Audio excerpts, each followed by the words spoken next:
What you see on screen is a computer simulation that I've been working on. It is a game with AI-controlled bots. Right now, the bots aren't that intelligent, but the program utilizes a form of machine learning to automatically improve the AIs over time. If a bot hits an opponent, it gains one score. If a bot hits an ally or gets hit by an opponent, it loses one score. At the end of each round, the game takes bots with negative scores and replaces their neural networks with those of the top performing bots. Then, all bots, regardless of their performance, have slight mutations to their networks and the process repeats. This process allows the bots to become more intelligent over time, as you will see throughout the video. You can keep track of ally versus enemy hits at the top right of the screen. I personally had a lot of fun writing this program. I even used ChatGPT some for assistance, which is a chatbot trained via machine learning. AI has fascinated me for a long time, and machine learning fascinates me even more. But even though I see a lot of potential with machine learning, I remain a creationist. You might think that machine learning is strikingly like the Darwinist theory of evolution. I remember reading a post saying that this could be an effective tool for teaching evolution. But while I see machine learning as having a similar phenomenon, I think there are some critical differences with machine learning and macroevolution. I speak from both what I've seen with other people's machine learning projects and my personal experience with trying to do machine learning. Comparing machine learning to macroevolution is a stretch.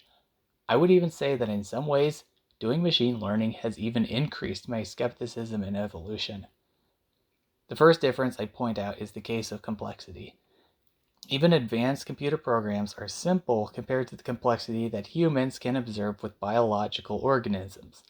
I recognize that some phenomena don't work the same when upscaled. That's why, for example, if you upscale a structure too much, it's still the same shape, but might collapse under its own weight because of the square-cube law. Now consider natural selection. Just because machine learning works for a simple bot doesn't mean that evolution works for a complex organism. In fact, computer programmers advise those who are learning machine learning to begin with a simulation that has a small number of inputs and outputs. What I just said transitions into my second point. Machine learning is not an AFK process. While some parts of the process are automated, there's still a lot of hand-holding. The process isn't as simple as setting up a few rules, hitting go, and walking away. You need to think critically about what inputs and outputs would be relevant to the neural network, and then figure out how to avoid having your AI fall into a loophole that happens in your selection system. It's ironic but true. To set up a program that acts like natural selection, you need an intelligent designer to fine-tune the program. But maybe you're thinking that if I was to make a machine learning program without any refinement, but give it enough time, like millions of years, or enough sample iterations, eventually the program could produce a decent bot. But something I thought of when designing this program is that the bigger the sample size, the more that allows external factors to influence the bots. For example, I suspect that one type of AI that can emerge in my simulation has a mindset of shoot a bunch of stuff at random. This generally doesn't work, but if hundreds of bots are doing this, it's more likely that a few bots happen to land a high amount of successful hits. Something like this even happened in the real world with poker. I don't know the exact details, but it went something like this. There was a tournament that allowed non-professionals to participate, so the tournament had a lot more players. Well, a lot of the players simply went all in regardless of their cards. Some players happened to have superior hands and went on to higher tables with more money. Another problem I theorize with evolution is that when a bot evolves, it might cause its environment to change into something that it didn't train for. For example, this demonstration on screen showed at first the bots having little movement. That means they train in an environment that has little movement. Then later, they transition into an environment where bots move faster. And I get that the bots slowly add momentum, so it's not a sudden change in environment, but it is still a theory I have. Maybe there's a better illustration out there. But anyways, I would also say that I become more skeptical with natural selection the more complex something becomes. As an example, let me explain an observation I had when I added more layers to my neural network. When a bot's network mutates, each link has a chance of changing its weight. Early on in my program, I only had 2 layers, input and output. During this time, input signals only had to cross one link to get to the output layer.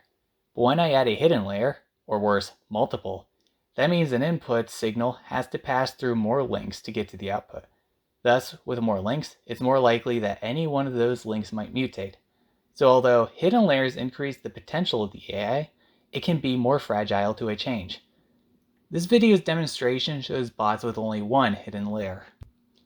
I tried to add a second hidden layer, hoping the bots could become more complex, but even after trying to fine-tune the system, my bots were barely learning. ChatGPT actually warned me that having too many hidden layers could make an AI harder to train. Now consider this. According to Darwinists, countless complex species existed millions of years ago. They also say there have been many shifts in Earth's environments over that time. So, according to them, complex species managed to adapt their complex interior to survive on a changing planet. Sometimes those changes being ones that Darwinists think were very sudden, like asteroid that wiped out the dinosaurs. This goes against what I have observed with machine learning. And even if complex life could adapt, it would be easier for simpler life forms to adapt. In other words, simpler life forms would be more fit for survival because they have higher adaptability. Speaking of simpler life forms, natural selection doesn't care how complex something is. Natural selection focuses on survivability. And as I just explained with my problems with adding more hidden layers, complexity doesn't necessarily make something more fit to survive. But anyways, now the program has been running for a while. The bots are still making a lot of mistakes, but they have more activity and have a noticeably higher opponent to ally hit ratio. I attempted some further refinement and managed to even get my bots to have a ratio of 3-1. Considering my lack of experience with machine learning, I would consider this program a success. And I don't know if I'm going to be improving this machine learning project in the future or try some other machine learning project in some other context, but regardless, I'm interested to see where machine learning takes us in the future. Wondering that with ChatGPT and some other stuff. It's quite interesting times. I hope you enjoyed this video, and I thank you for watching.